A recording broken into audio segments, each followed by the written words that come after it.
Construir un muro entre México y los Estados Unidos fue quizá la promesa de campaña más prominente del presidente electo de los Estados Unidos, Donald Trump. Pero la retórica de campaña y la realidad política del país no son lo mismo. ¿En qué se diferencian la una de la otra? Ven con nosotros a la frontera a ver de primera mano qué está pasando. Escucha la edición especial del programa El Texas Standard, transmitiendo desde el estado de Texas un programa llamado simplemente El Muro. Escucha la transmisión este sábado en inglés a las 8 de la mañana y a las 4 de la tarde con traducción al español. Zona 3, 91.5 de FM. From El Paso to Brownsville, a barrier promising to reshape our landscape and our future. Today, a focus on the wall, a special edition of the Texas Standard.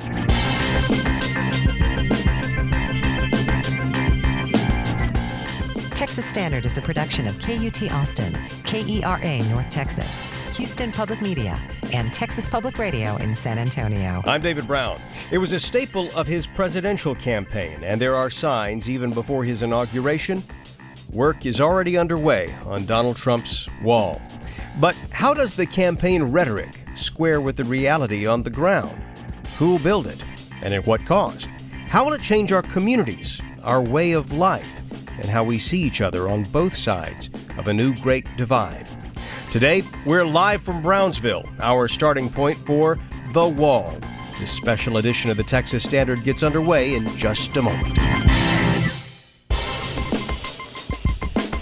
It is Monday, January 9th, 2017, and you're listening to a special edition of the Texas Standard. We're live from one of the most historic cities in all of Texas, Brownsville.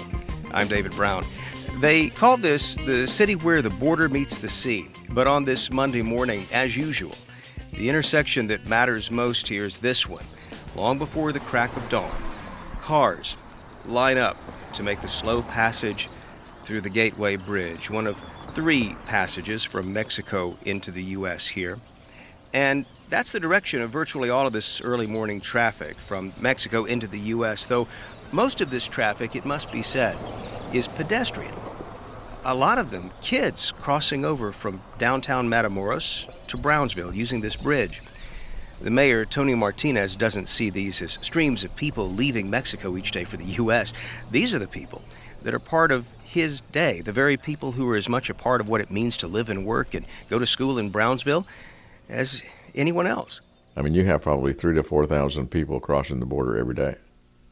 I mean, there's people that work here in Brownsville every day, legally, that live in Matamoros, and vice versa. And then, of course, a lot of us are related to people in Matamoros, so probably, I mean, there's a lot of students at the university, for instance, that are from Matamoros. And they're actually doing an outreach program to try to get more students from Mexico. Some of your high schools, private high schools, probably about 1/3 of their enrollment is from Matamoros. Of course, they pay. It's not a taxpayer deal. And a lot of the people from Matamoros have houses here and in Matamoros. If it happens, as he has promised it will, then a wall will soon descend, starting right about here and continuing for more than 1,200 miles to El Paso, and then another 800 or so miles further to the Pacific.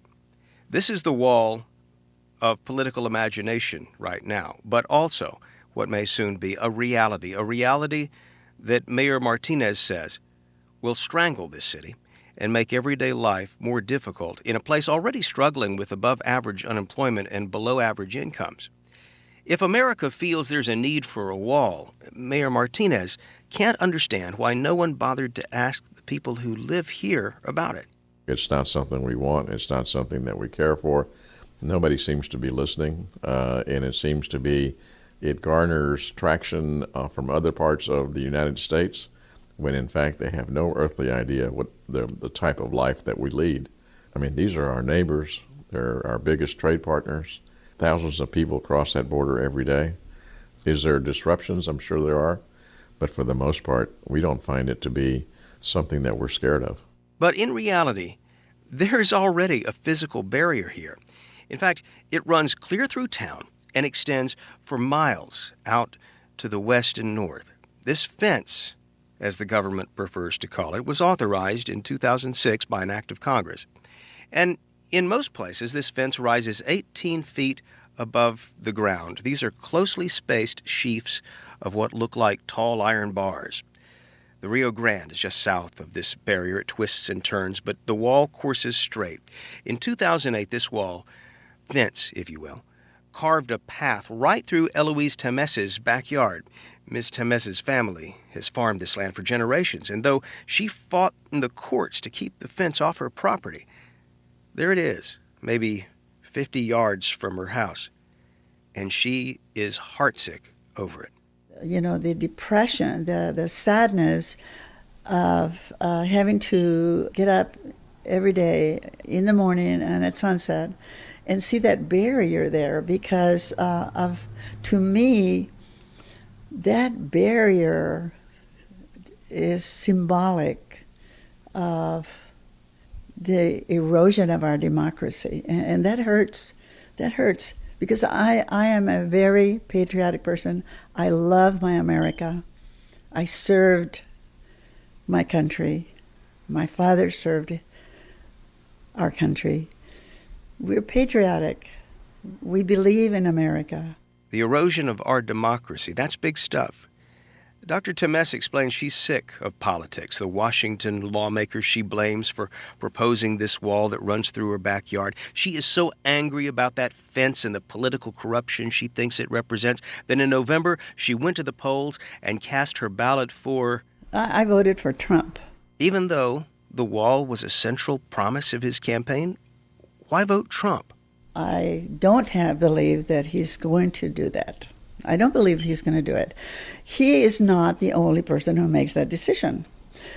He may want to build a wall, but it's Congress who appropriates the money. So where's the money coming from? Obama's leaving us broke. So where's the money coming from? So that's my rationale. Others listening may have difficulty connecting the dots here. You're not alone. This is complicated terrain we're on. Anyone who looks at political maps will tell you this is solidly Democratic territory, and yet the Trump signs in the front yards along the roadway running alongside the border fence remind you that nothing's simple about this place or the idea of a wall. In a way, the very nature of a wall imposes a certain language on us. Before we can even talk about those who might be affected, the wall or the idea of it demands that we sort of think in binary terms, those on one side and those on the other. The wall turns a place into us versus them, even when the people on the front lines may not see such clear-cut distinctions. This hour, we're focusing on what we're calling the wall, but until you've been here, along the border, it's hard to appreciate that there is something that ties together everyone involved here, although each of them will tell you the same thing in slightly different ways. They say we are tired of being talked about without having a chance to be part of the conversation.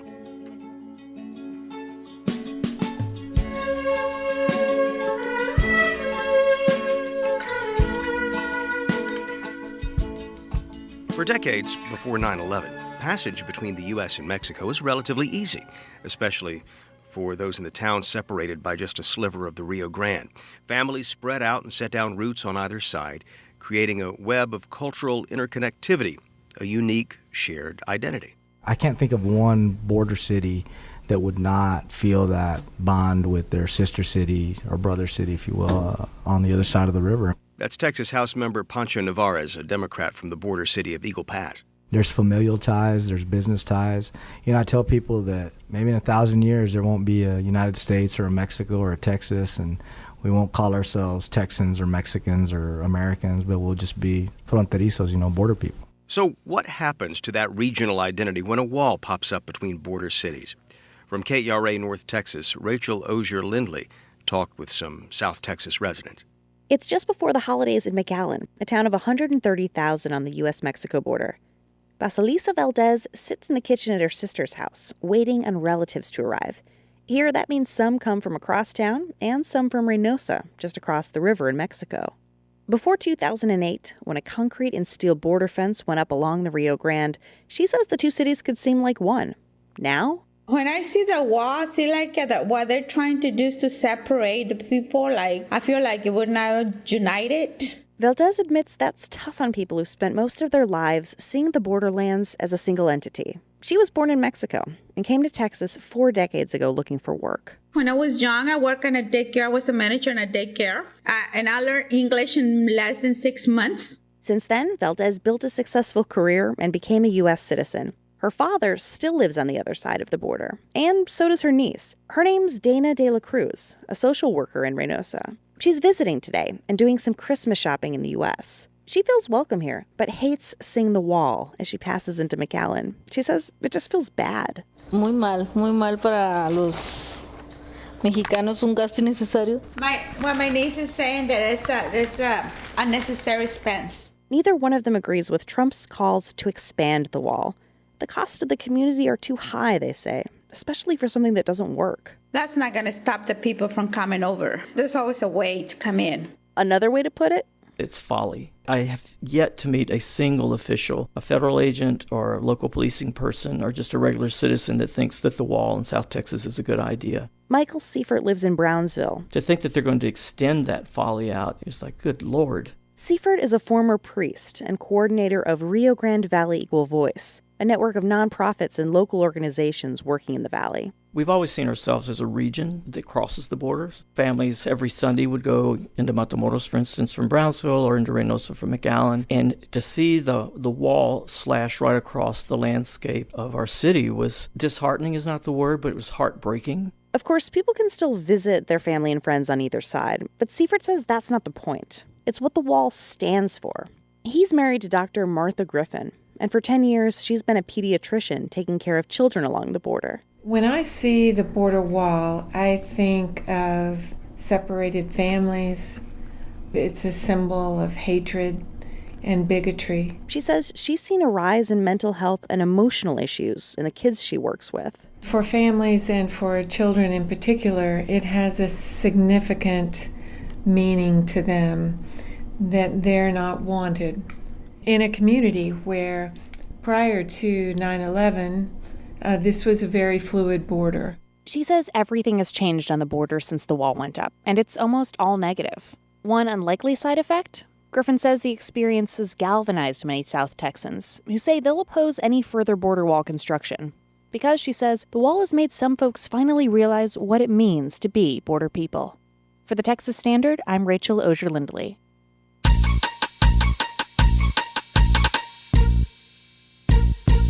Monitoring the talk of Texas from our home studio in the Texas capital city at KUT, it's Mr. Wells Dunbar. David, when we talk about a border wall and social media, one man invariably comes to mind, President-elect Donald Trump. Just last Friday, he referred to the wall as the Great Wall, complaining the, quote, dishonest media doesn't report that any money spent on building it will be paid back by Mexico later, end quote.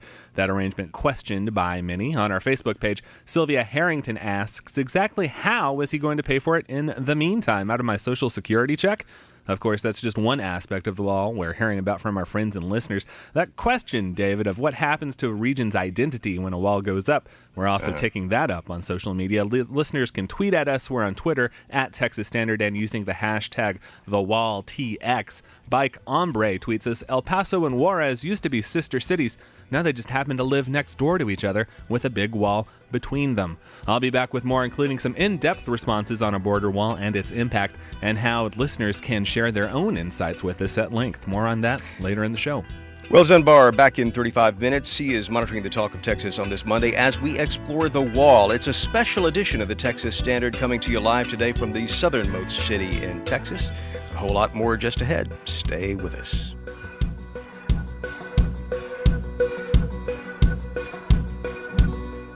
From the southernmost town in Texas, live from Brownsville, you're listening to a special edition of the Texas Standard.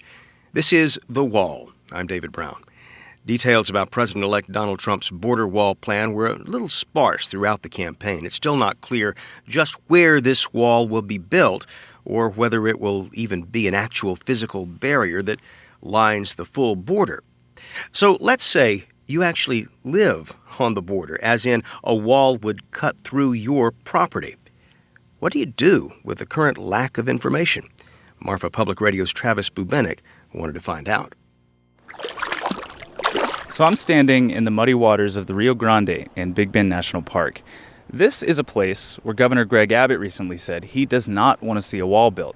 He also said there are parts of this broader Big Bend region where a wall would be extremely difficult to build. But this region is huge. This particular place right here.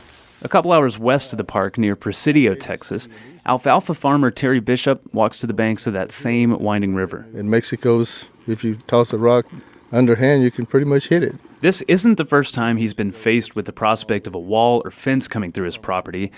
And it's not the first time he's thought about how it would change this landscape he's known for decades. As a young teenager, I used to come out in this river and go swimming.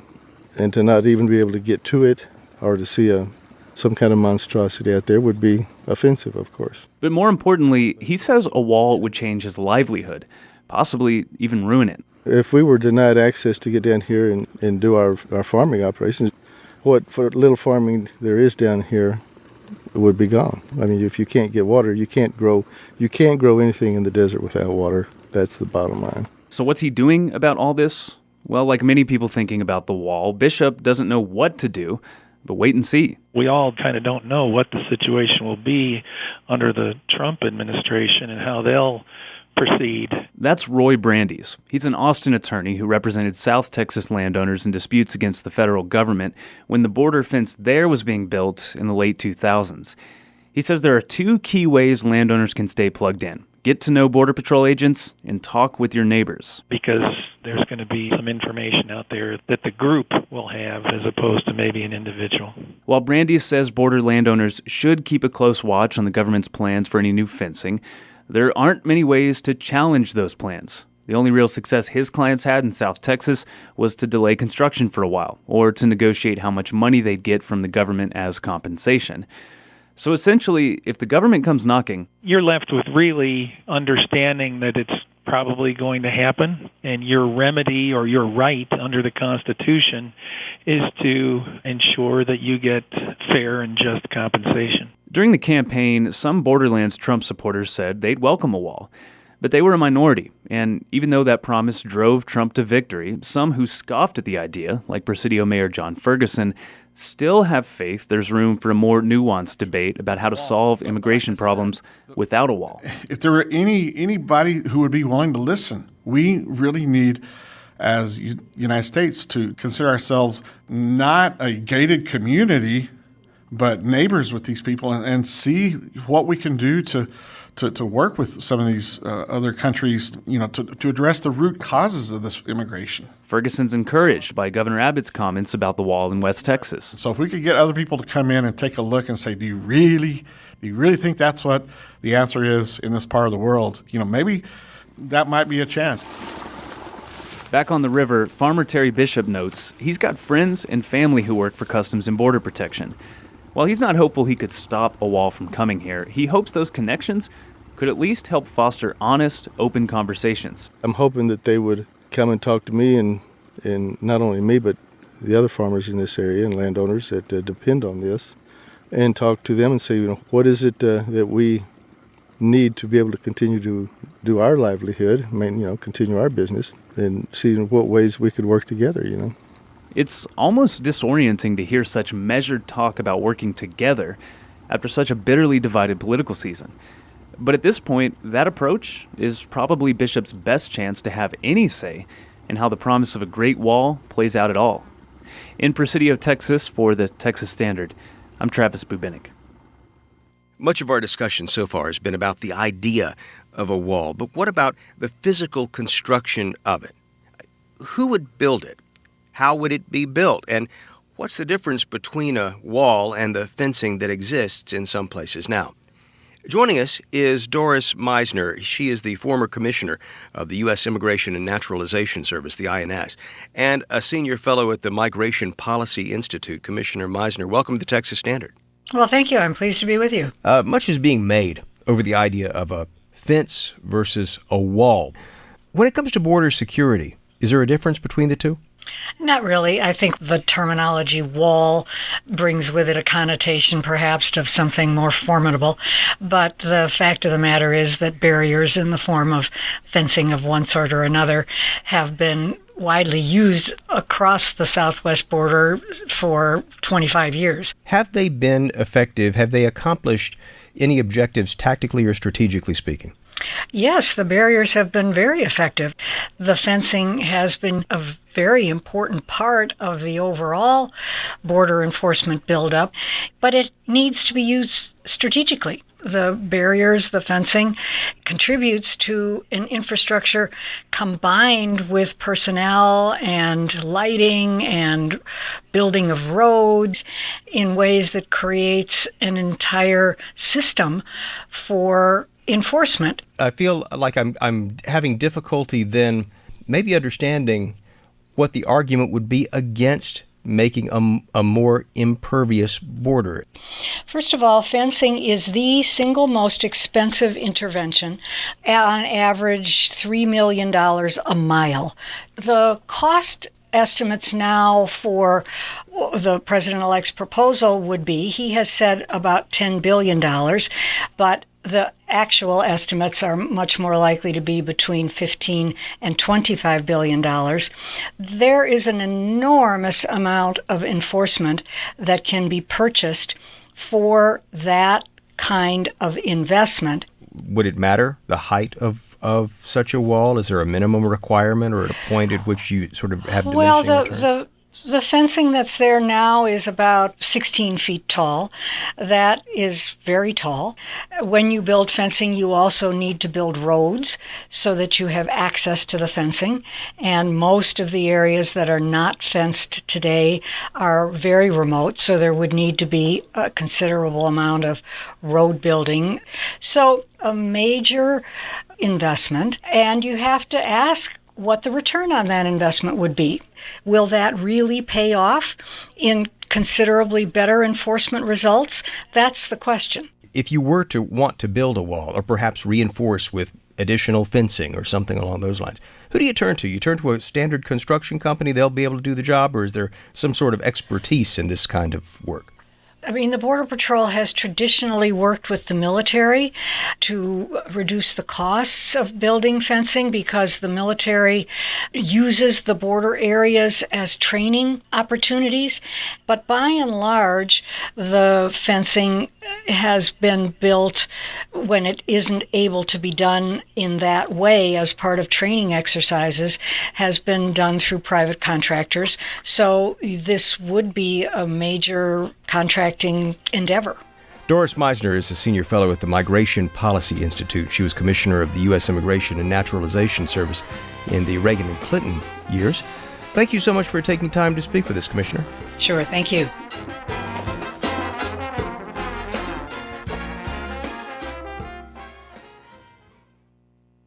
Broadcasting today from Brownsville in the studios at UT Rio Grande Valley. It's a special edition of the Texas Standard, directly inspired by a message from a listener. Dear Texas Standard, my name is Julie Speed, and I live in the Big Bend, very near the Texas-Mexico border. Julie Speed is one of the hundreds of thousands of Texans who look out their windows as they drive by every day trying to imagine one of the centerpieces of this past presidential election season becoming something real. That wall, Speed says, that frankly for the many who would have to live with it is something that's a little hard to conceive. I would really like y'all to do a show on it so that we can have a real discussion. Is this really, really something that we, people here in Texas, really want to get ourselves into? And so we have listener Julie Speed of Big Bend to thank for the suggestion. So far, during our special on the wall, we've been looking at the issue from the Texas side of the 1,200-mile-long border with Mexico. And it's time now to take another view for a moment. Should the Trump administration expand what currently exists of a physical border wall, what would this mean for Mexico's relationship with its northern neighbor? There are indications that Mexico will slow the pace of cooperation with the U.S. on a number of issues. In fact, there's a proposal in Mexico just waiting for approval that could trigger the cancellations of dozens of treaties with the U.S.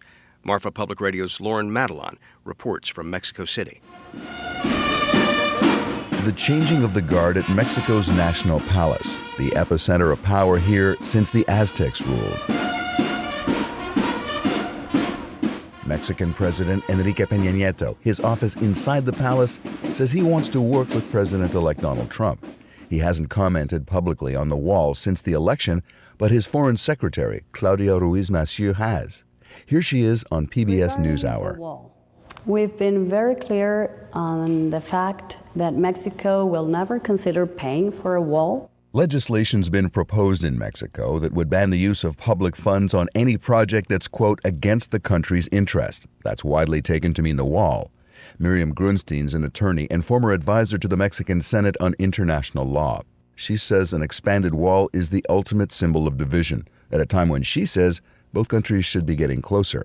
Just because of, tantrums, we can really waste a golden opportunity of uniting. The legislation could also lead to a review and possible cancellation of some of the most fundamental treaties between the two countries, among them the 1848 Treaty of Guadalupe. That ceded Texas and California, as well as parts of Arizona, Colorado, New Mexico, Nevada, Utah, and Wyoming to the U.S. The bill adds that if the U.S. expands the current border wall, Mexico could retaliate by targeting U.S. assets in Mexico, assets estimated by the U.S. at more than $100 billion. Ignacio de Moral doesn't believe it will ever come to this. He represents Mexico's Secretary of the Economy. No es de la noche a la mañana, va a tardar años. He says it'll take years, longer than he'll be president, to build a wall. Definitivamente no va a haber muro para mí. There won't be a wall, he says, and maybe he's right. Even senior U.S. politicians have cast doubt on the idea. GOP Senator Orrin Hatch has said the wall may have to be reevaluated. And Texas Republican Congressman Pete Sessions has said the wall's an analogy for fences and drones. But in Mexico, the wall's seen as just one part of a suite of economic and political threats against the country. It's pretty unrealistic to say that he's actually going to build a tall concrete structure. Jeff Abrego is a hedge fund manager here. He says Mexico's wary after Trump's victory. It's shaken the confidence here in the country from an economic standpoint, right to its foundation, to its core. The wall's become a staple on the country's talk shows. Luis Cardenas tells his audience on MVS Radio that not all Americans are like-minded. It's not the entire U.S. that wants the wall, he says, just a part. But Mexicans are braced for some form of this campaign promise coming true. A corner newsstand owner, Jose Ariano, says one group of Mexicans wants the wall built, and that's organized crime. Darles más poder a las mafias. It'll mean more power to the mafia, Ariano says. Security analyst Alejandro Hope agrees. He says an expanded wall will mean bloodshed, with organized crime fighting for control of smuggling routes into the U.S. The remaining routes for illicit trafficking will become far more valuable. And that probably means more conflict on the Mexican side. Hope has good contacts in the Mexican intelligence community. If the wall is expanded, he believes Mexico's likely to slow cooperation with the U.S. on areas of mutual concern like immigration and border security. In Mexico City, I'm Lorne Madelon for the Texas Standard. Mexico's foreign secretary, whom we heard from in that report, was actually replaced last week. She had reportedly opposed President-elect Donald Trump's visit to Mexico last summer. By the way, the new foreign secretary, Luis Videgaray, well, he was instrumental in arranging Trump's visit in the first place. Earlier, he had actually lost another government job for that same reason. Well, now his career has been resurrected, and Videgaray will be Mexico's lead negotiator with the U.S. In making this personnel change, Mexican President Peña Nieto said that he's ordered his new foreign secretary to, quoting here, accelerate dialogue and contacts with the incoming U.S. administration. This is the Texas Standard. I'm David Brown. The wall at the border may be intended to keep people from moving one direction or another, but in reality, it would obviously affect more than just humans. We're specifically referring to the wildlife that live along and around the border, whose habitat, a physical barrier, would, depending on the barrier, split. What would a wall do to the critters that call the Rio Grande Valley home? Joining us now is Tim Kitt. He is a professor of integrative biology at the University of Texas at Austin. He studies these sorts of things. Welcome to the Texas Standard. Thanks. Good to be here. Have you given much thought to how a wall might affect things down on the border? Yeah, well, we did a mapping analysis of the species that live in the borderlands. For every species, we had a region, a polygon, an area that designates the range or the habitat space for that species. So we have hundreds of species mapped all across the border, and then we could intersect those geographic ranges with current and potential future border barriers. So once you overlay all of these polygons, and then you start to draw a line through it, what would be the wall, how does that affect these populations? So in cases, the wall can bisect the entire range for some species. So prior to the wall, animals or plants through dispersal could move freely from one side to the other, but after a barrier is placed, that may disrupt their dispersal and therefore isolate previous populations into two subpopulations. We know from extensive studies that smaller populations are more vulnerable to environmental disturbance and more likely to go extinct in the long term. Are there species that might be more acutely affected by a wall than others? Certainly, the traits of the species, for example, birds, many will just fly over, but non-volant species, non-flighted species, where they have to move on the land surface, if they encounter a complete barrier, they won't be able to cross at all. How concerned are you as a biologist when it comes to the impact that this could have? I think in a few cases, for wide-ranging species that are relatively large-bodied, maybe jaguar, jaguarundi, some of these mountain sheep and so on that move large distances, it could infect their populations or parts of their range quite severely. Overall, I think this is one component of how we interact with the natural world, how we develop, how we implement land use and policies for housing development and so on. There's a lot of people living in the valley, a lot of development, a lot of land use change, and those are factors that are also important. And so I would say a border wall probably, if it were implemented without consideration for wildlife, would affect certain species perhaps severely, but overall I think it's one part of a larger issue that needs to be dealt with in a more integrated way across the borderlands. Is there an upside that maybe a lot of folks are overlooking when it comes to wildlife preservation somehow? Potentially, because illegal trade in wildlife is one of the gravest threats to biodiversity. And so for certain groups of organisms that are profitable in the pet trade industry, for example, parrots are severely threatened by collection from the wild, and these are often transported across international borders. Illegally. Smuggled.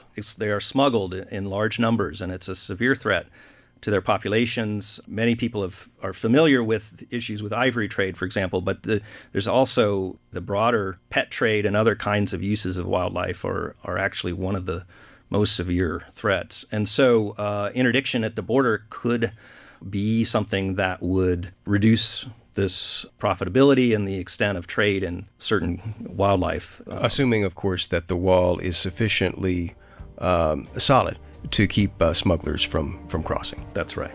Tim Kite is a professor of integrative biology at the University of Texas. Thanks so much for coming in and speaking with us. Oh, you're welcome. Glad to be here.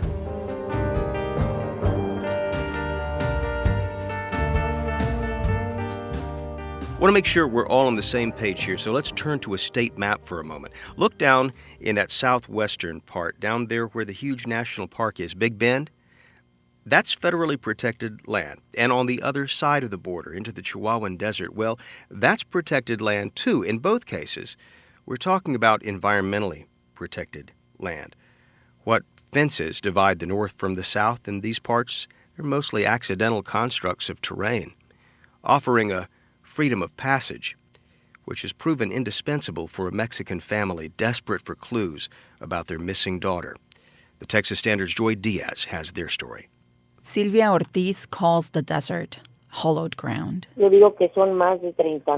believe there are 30,000, but no, I think there are many, many more than that. Ortiz believes the remains of many of these people, not migrants, but desaparecidos, as they're called in Mexico, are in the desert.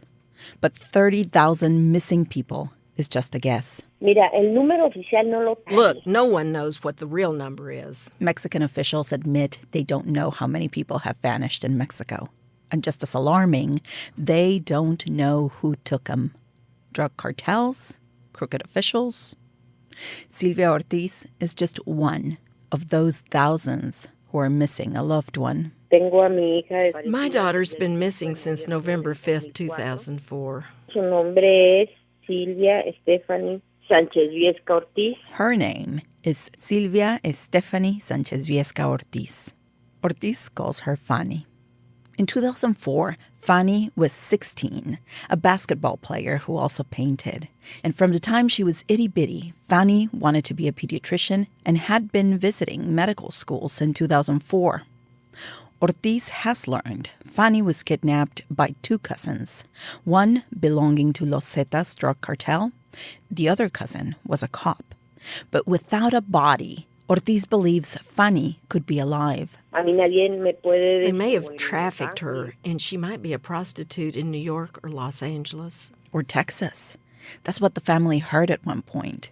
They came to Texas and searched every gentleman's club up and down the I-35 corridor, but they ran out of money and returned home empty-handed.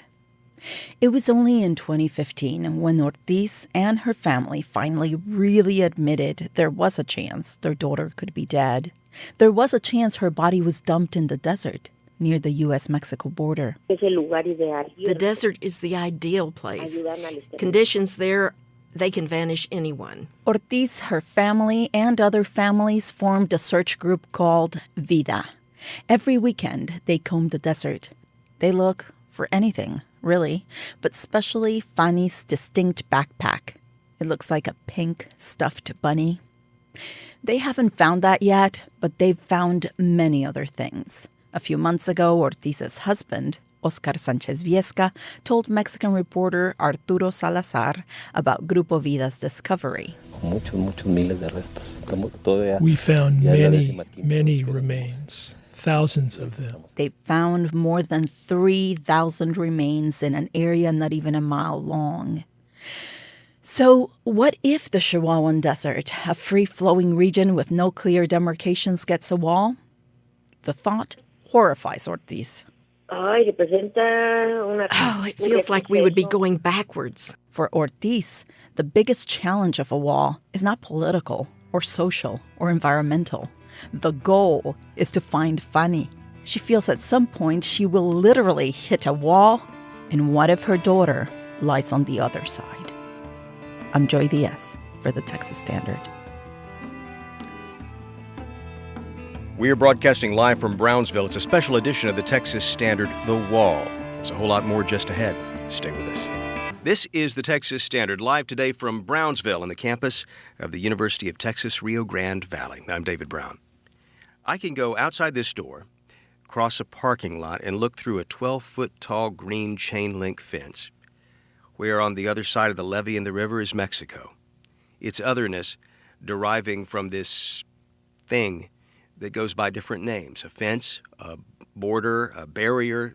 There's not even agreement on what to call it. For some, the wall is a solid physical object, one which requires millions of dollars, manpower, and logistics to construct and maintain. For others, the wall is a metaphor, a symbol that immigration will be decided on our terms and no one else's. But for Chris Cabrera and people like him who work on the front lines of this whatever we shall call it, there's no ambiguity here. This is a security mission, and lives are on the line. Chris Cabrera is the Vice President and Deputy National Spokesman for the National Border Patrol Council. Thanks for joining us. Thanks for having me. Let's imagine that this wall goes up as promised. You must have thought a lot about what this might mean for how you do your job, right? I mean, how might this change operations for people who are actually working the border? Well, hopefully we can get out of the babysitting business and get back into the enforcement business where we belong. What do you mean babysitting business? Well, we're getting 500 to 1,000 people just in the Rio Grande Valley daily. 80% of those get released pending a court date or an asylum hearing. What ends up happening is we end up taking them to the station, getting them processed, and in a sense becoming a babysitter. We're dealing with people turning themselves in. We still have people trying to get away, but we're not able to cover all of our areas because so much of our manpower, so much of our resources are dedicated to the ones that are turning themselves in. This This is an interesting idea here because, obviously you've been pressed into action doing things that probably you never imagined a Border Patrol officer doing. I mean, when you signed up, I would imagine. But at the same time, others looking from a distance might say, well, wait a minute, this is all part of what border security means. Yeah, it's not all going to be, standing there on the border waiting for someone to come across. How do you see it? Well, you're exactly right. There's different facets of the job. Unfortunately, what we're operating against right now is a loophole, and the smugglers, the cartels are exploiting that loophole. Meaning, if somebody wanted to present themselves for inspection and declare amnesty, or not amnesty, asylum, they can very well do that at a bridge and not break any law. But the smugglers will stop them before they get to that bridge and tell them they need to cross the river when they tell them to and where they tell them to. And that's going to tie our agents up, so we can't stop the people that are really trying to get away, or the drugs that are coming into this country, because we're being, I guess, corralled over to deal with the groups of 50, 60, 70 at a time. So it leaves our areas vulnerable to whoever wants to come in and bring in whatever they want. So let's imagine the wall now up, months from now, and there's actually a physical wall. I say months, who knows, it might be years. Do you see that as sort of, I know that the National Border Patrol Council endorsed Donald Trump, but at the same time, it seems to me, if you have a wall there, might that mean that there be less of a need for Border Patrol officers? I don't think so. If you look out, there's two ways, or a couple ways to look at this. One, if you look at San Diego, they have, the landing mat wall. They have a two-tiered wall with a no man's land in the middle. And then they're still finding ways under it, around it, through it. Secondly, I don't think you can build one continuous wall from San Diego all the way to Brownsville. It's just the terrain is too different.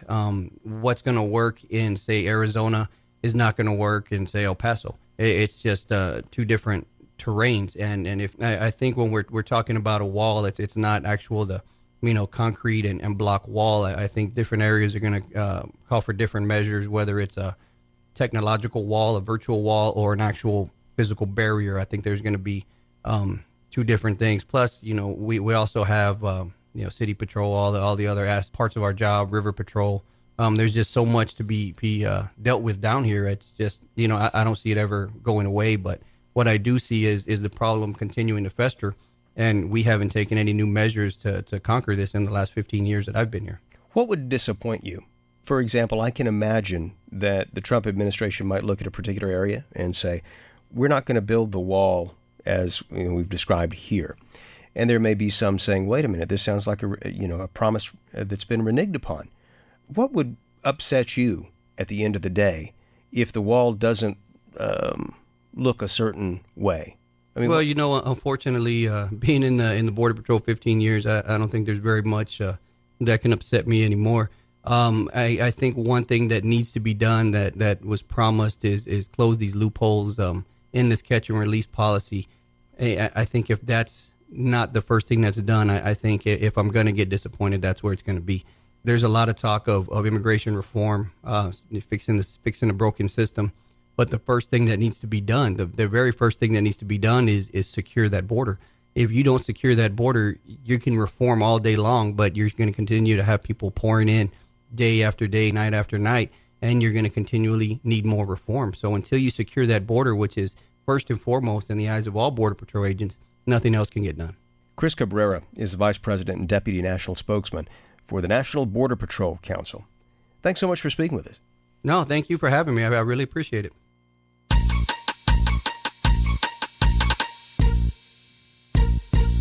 Joining us once again from the mothership in Austin, Texas, it's Wells Dunbar monitoring social media on this Monday. Hi, David. We heard a lot about the prospects of a border wall and hopefully separated some of the rhetoric from reality today. Our web team has done a great job gathering all this content in one spot on our website. It's all online at texasstandard.org/thewall. And that's also where folks can go to share their in-depth thoughts on a border wall. It's through a special survey we have set up, powered by our friends at the Public Insight Network. Here's how it works. Just click on the survey link there at the top of the page, and you can tell us as much as you like about the wall on a variety of fronts. Again, That's at texasstandard.org/thewall. Here's some of the responses we're seeing. Philip Johnson in Weatherford calls the Trump-style border wall, quote, nothing but an expensive boondoggle, and adds, if you want to attack illegal immigration, you should police the people who hire immigration. It's about jobs. And Richard Keller in Keller, Texas, says the wall will profoundly change the idea of being a Texan. Texas is more American than America in terms of being a melting pot, he says. A wall sends a clear message that we are not a multitude anymore, and we are not the standout people we think we are. Those are just some of the responses. Again, listeners can share their own at texasstandard.org/thewall. Indeed. Wells Dunbar monitoring the talk of Texas from our home base in Austin at KUT. Look, our coverage of the wall doesn't stop here. As Wells was just mentioning, we invite you to go deep online at texasstandard.org/thewall, and there you can see pictures from today's coverage and learn a whole lot more about the people and places directly affected by the wall. A special thanks to our hosts here in Brownsville at the University of Texas, Rio Grande Valley, in particular, Ricardo Camargo, Assistant Director of Media Services here in his team. And a thank you to listeners and others all along and on both sides of the Texas border who took time to share their stories with us. On behalf of all of us at the Texas Standard, including our partner stations all across the Lone Star State, I'm David Brown, wishing you all the very best from Brownsville.